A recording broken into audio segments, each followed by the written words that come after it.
Mesdames et messieurs, ça pleure en Ukraine. L'heure est très très grave. Ce que la Russie est en train de faire ces dernières heures, même les Ukrainiens sont dépassés. Ils sont étonnés et ils ne comprennent plus rien. Après les 87 missiles qui ont frappé la localité de Soumy et ses environs, la Russie a encore envoyé des pluies, je dis des pluies massives de drones.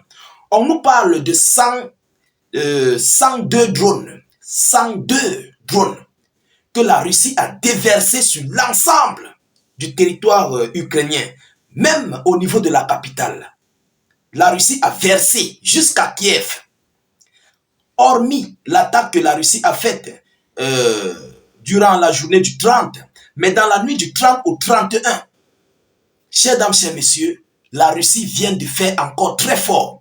Et qui est-ce qui nous informe? C'est l'Ukraine qui vient de relayer, qui a relayé cette information. Donc, la manière à laquelle la Russie est en train de verser partout, ils ne comprennent plus rien. Ça sort de partout. Il n'y a aucune localité où les Russes ne frappent pas. Eux-mêmes, ils disent qu'ils ne comprennent plus rien. Absolument rien. Alors, chers dames, chers messieurs, l'heure est grave. J'ai fait une vidéoconférence où je vous annonçais que la Russie a encerclé, est en train d'encercler la ville de Pokrovsk et est sur le point de percer.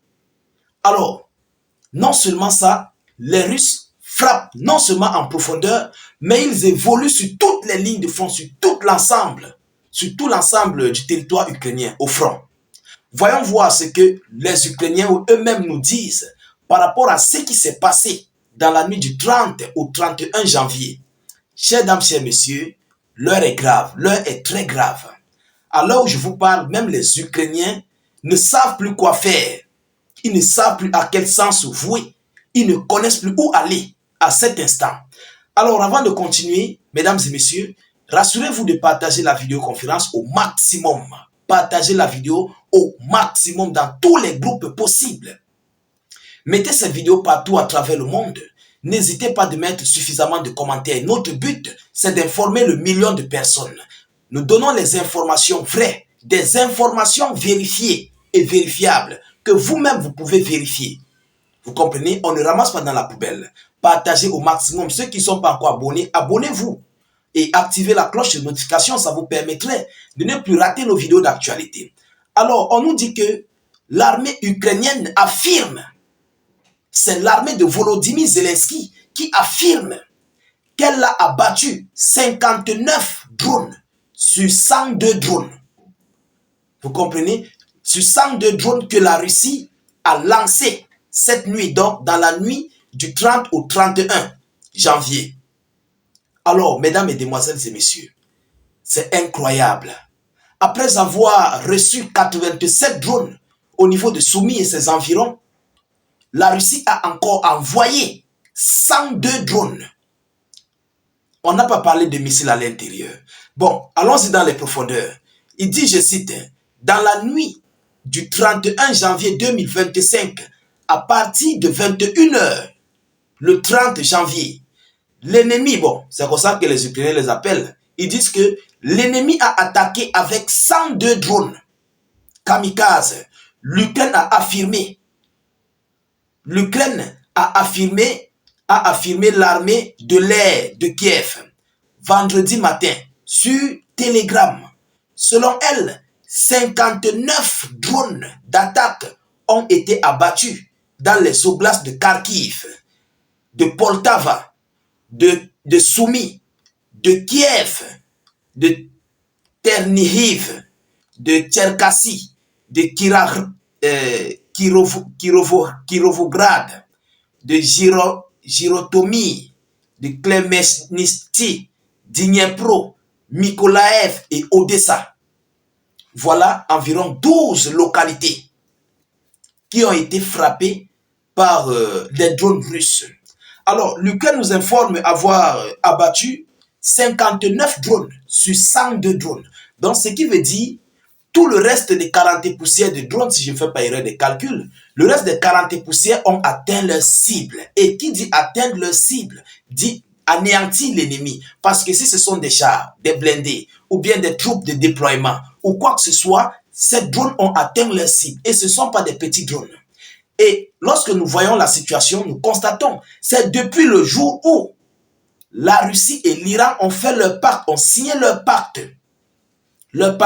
accord global. Vous comprenez? C'est depuis ce temps où la Russie a amplifié l'attaque des drones. Même les Ukrainiens sont dépassés. Mais moi-même qui vous parle, je suis dépassé.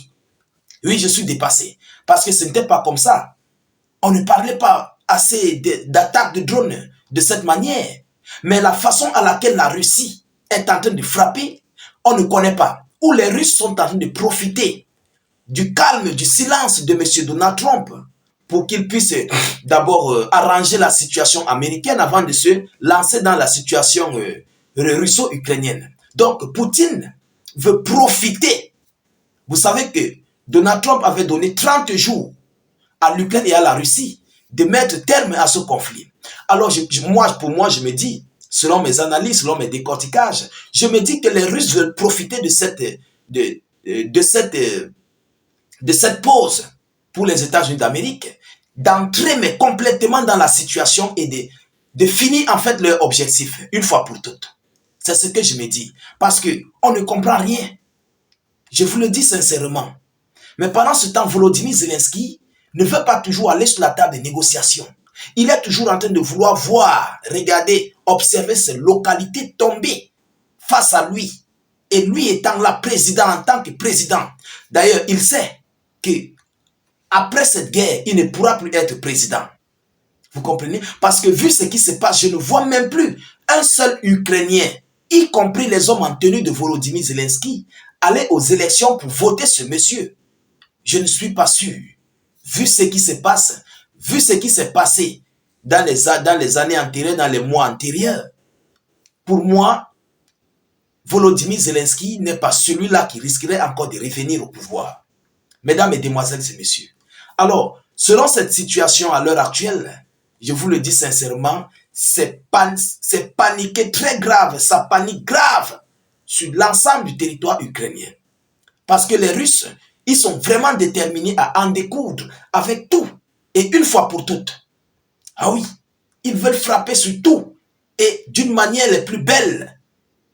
Vous comprenez? Vous savez que les Russes utilisent une stratégie conflictuelle très avantageuse.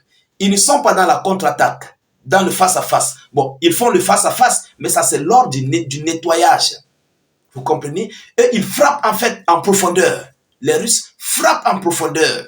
Ils anéantissent l'ennemi en profondeur. Maintenant, les troupes au sol, ce sont eux qui font le petit nettoyage, qui restent ceux qui sont un peu dans des abris, ceux qui sont un peu camouflés dans des cachettes. Ce sont eux que les Russes nettoient et ils passent avec eux sur l'ensemble jusqu'à atteindre les cibles où ils ont frappé. Donc, c'est cette stratégie que les Russes utilisent aujourd'hui. Et c'est pourquoi vous voyez, il y a plusieurs frappes massives de drones. Et ça, c'est depuis que l'Iran et la Russie ont signé leur accord. Mais les autorités iraniennes sont en train de déverser des drones aux Russes. Ils sont en train d'envoyer des conteneurs de drones aux Russes, des drones kamikazes. Mesdames, Mesdemoiselles et Messieurs, à l'heure où je vous parle, la situation russo-ukrainienne vient de prendre une autre nouvelle forme. Une forme à laquelle Zelensky même ne comprend plus rien. Ses alliés même ne comprennent plus. Ils ne comprennent plus. Parce que Poutine, en fait, ne leur donne plus le temps. Il ne leur laisse plus, en fait, un temps de répit. Même un petit repos. Vous comprenez? Il utilise le temps de pause de la Maison Blanche pour atteindre ses objectifs. Alors, chers dames, chers messieurs, nous attendons les déclarations de l'Ukraine ou bien de la Russie par rapport à ce qui s'est passé. Et je ne manquerai pas de vous tenir informé de la suite de ces hostilités. Vous comprenez? De votre côté, continuez de vous abonner au maximum à nos différents canaux. Continuez de partager la vidéoconférence partout à travers le monde. Continuez de mettre suffisamment de commentaires. N'hésitez pas de laisser des j'aime, des pouces bleus. Ça permet en fait de sécuriser la vidéoconférence et de la donner une grosse visibilité. C'est très important. Donc, rassurez-vous de le faire et surtout, activez la cloche de notification. Ça vous permet de ne plus rater les vidéos d'actualité. C'est très important. Alors, mesdames, mesdemoiselles et messieurs, je vous reviens tout à l'heure pour une prochaine série d'actualités. Soyez encore salués une fois de plus. Ciao, ciao.